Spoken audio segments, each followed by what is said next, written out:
Hello learners, welcome back to my channel. Today I'm going to teach you how to do animation in MS PowerPoint. So what is animation? Animation is moving objects on your computer screen. Simply, it means that the movement of objects. Okay, now here, what is objects? Objects are text, shapes, pictures, audio, and video. Text means the text that we type, the shapes that we draw, the pictures that we insert in a slideshow, the audio that we insert, and also the videos that we insert. So we can animate these objects.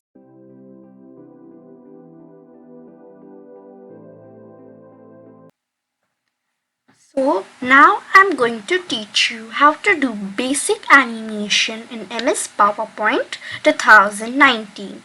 You can also use 2013 or 2010. Now first of all, here I have an object which is text. As we have learned, text is also an object. Now I'm going to select it. As you can see, it is selected. Now I'm going to go to the animation tab, and here in the animation group I can see many abled animations. There are many more when you click this down button. If you are still not content with these, you can click on this one and go over here to find some more.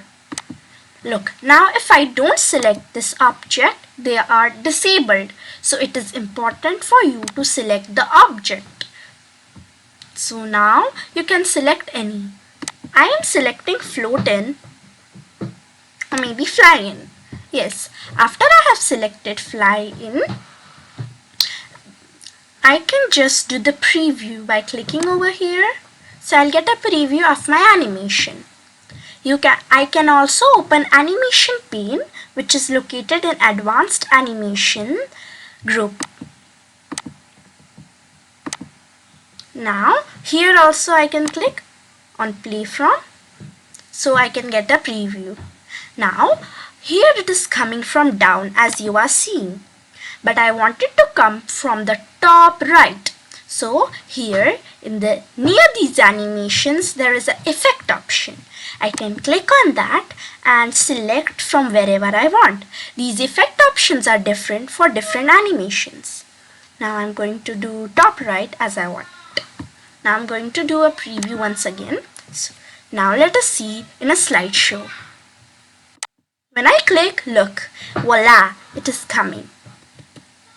But I want it to occur automatically, not on my clicking. So I'm going to go on timings group and on start.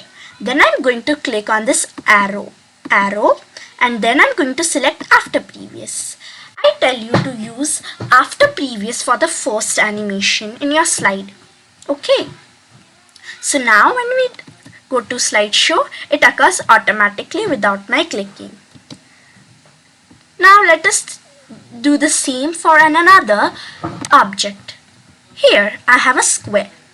I'm going to select it, and I am on animation tab and the animation pane is open. Now let me see which I want. I am taking this one. This is custom path in motion paths. So when you go down here, you'll know that there are various effects, animation effects. Entrance effects means how your object will enter. Emphasis means how it will act once it is in the presentation, and exit effects means how it will exit. And motion paths means its motion. So I have selected motion paths, and I will take, let me see, let me go down and see what I have. I'll take right. So now you will see that there is a dotted line with two dots. One is green dot and one is red dot. So the green dot is where from your object will start and the red dot is where it will stop. So I will just define the green dot wherever I want it to be.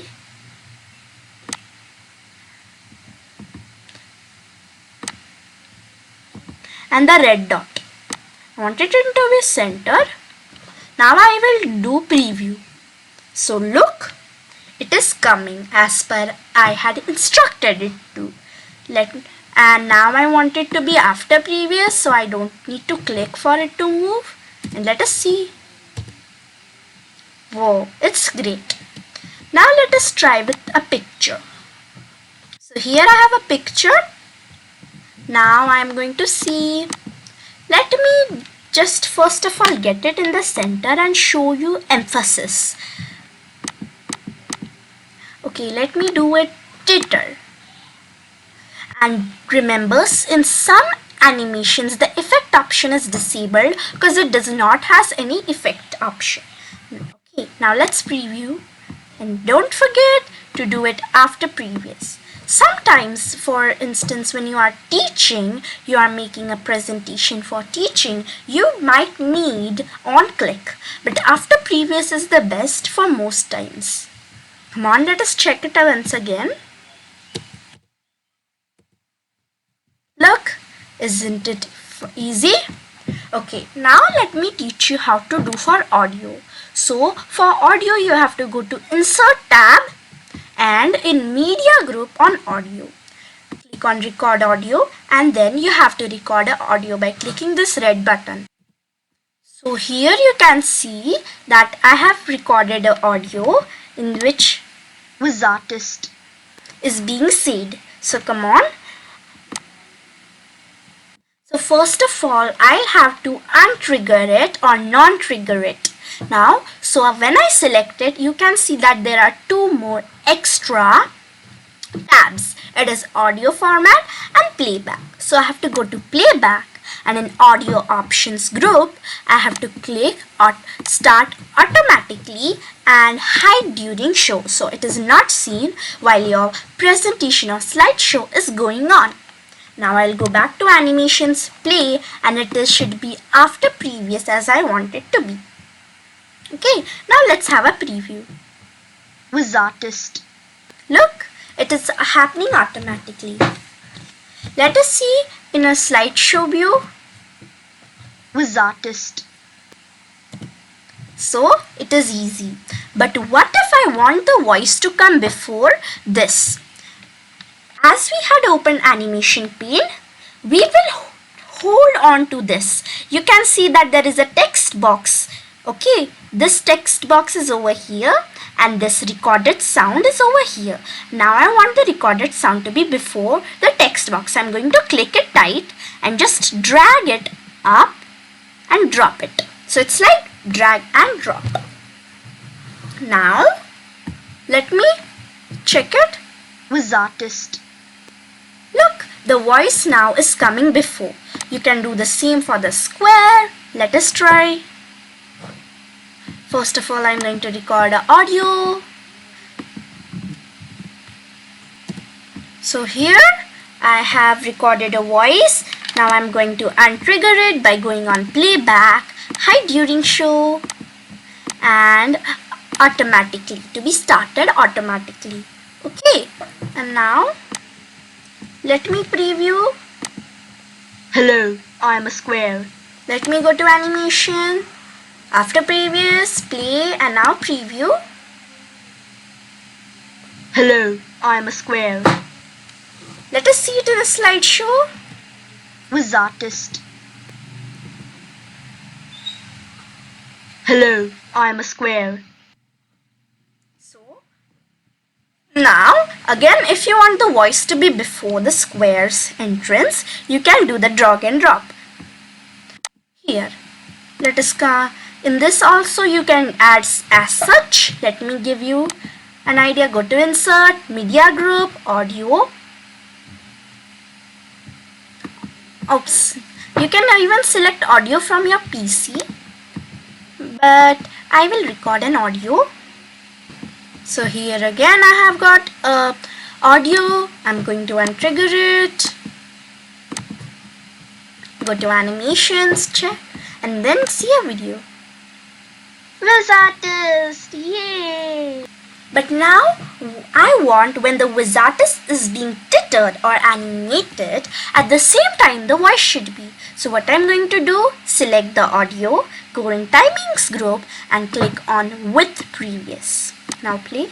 Wizartist, yay! Let's preview. Wizartist, yay! Okay, but now if you want it to be more defined, you will keep the recorded sound first and the picture or the other object below. Now audio should be after previous as it is first, and the picture should be with previous. Okay, now let's preview. Wizartist, yay! So it was well definedly together. So now let us see what we have learned. Wizartist. You can do the same, means it should be together if you want. Hello, I am a square. Wizartist, yay! So now this is what you have learned. You have learned about how to do animation on an text, shape, and picture, also audio. Now let us learn how to apply twice animation on an object. Now I want this Wizartist to disappear after the recorded sound. So what I am going to do is, in the same animation tab in advanced animation, there is add animation. So I'm going to select Wizartist, means the text, and then I'm going to click on this arrow, and then I can see which which animation do I want to occur next. So I'm going to do some exit effect. I'm going to do fly out. There are more effect options, so I'm going to do it to the top left. So let us preview Wizartist. So you saw, but now I want the next animation to be after previous definitely. Now let us see Wizartist. So you saw how to add animation. In the same way you can add to the square and to the logo, or means the picture. So thank you. I hope you understood it well. If you have any doubts, please ask in the comments. Please like this video and subscribe my channel.